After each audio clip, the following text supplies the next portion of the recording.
Hello, my name is Glenn O'Brien and I am Professor of Christian Thought and History at the University of Divinity in Melbourne, Australia.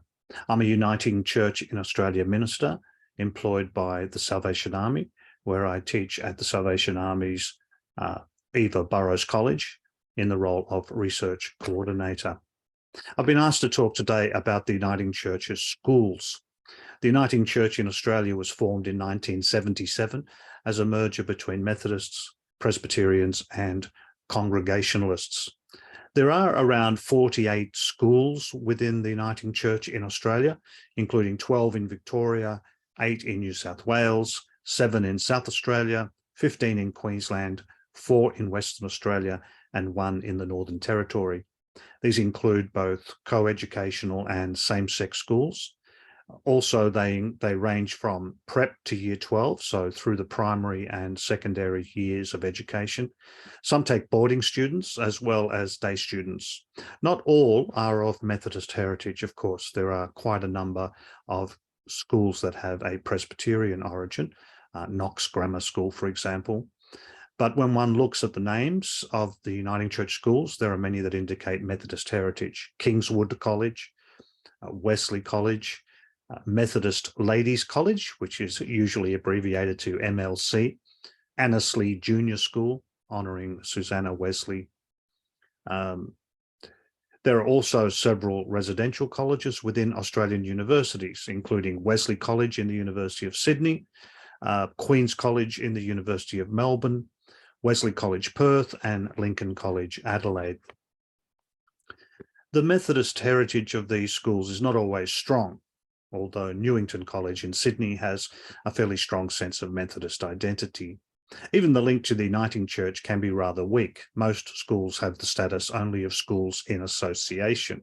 These are effectively independent schools that are associated with the Uniting Church, usually as a result of the schools being founded by members of the Uniting Church or one or other of its precedent bodies.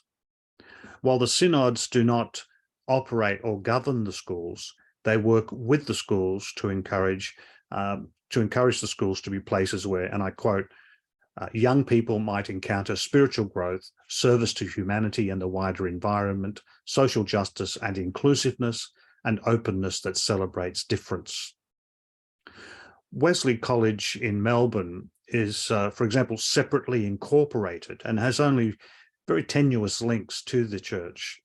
It is one of the most prestigious and expensive schools in the country, and this raises an ethical problem for many, as the churches are associated with schools that, generally speaking, only the wealthy and privileged can afford. Of course, each of these schools do have scholarships and pathways for students who might come from less privileged backgrounds. Some church schools have run afoul of Australia's anti-discrimination laws, which makes it illegal to discriminate on the basis of sexual orientation.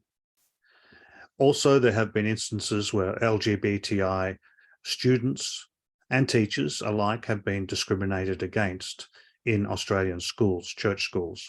The Uniting Church has not usually been caught up in this because it's generally more progressive on sexuality, and it has supported anti-bullying programs designed to eliminate bullying against queer students.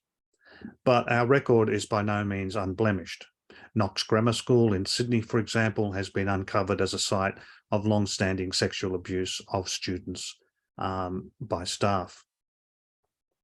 In its National Education Charter, the Uniting Church states, quote, "The Charter is founded on the Uniting Church's confession of Jesus Christ as Lord over its life, head over all things, the beginning of a new creation, of a new humanity," quoting the Basis of Union, paragraph 3. Continuing, this self-understanding encourages the Church to reflect on issues in society, including education, in the light of its faith in Christ and its commitment to his teaching.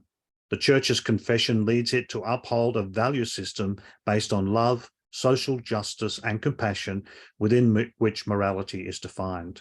In this way, the Church seeks to help its members shape both personal and community attitudes, behaviour, and decisions according to gospel values and the traditions they have received. Close quote. It's unlikely that such an explicitly theological statement drives most Uniting Church schools. They are likely to affirm in more general terms widely held community values such as equity, access, respect, and inclusion. I suspect that Methodist schools in the United Kingdom reflect a similar pattern, but that is something that I'm interested to learn about during our conference time together. Thank you for your attention.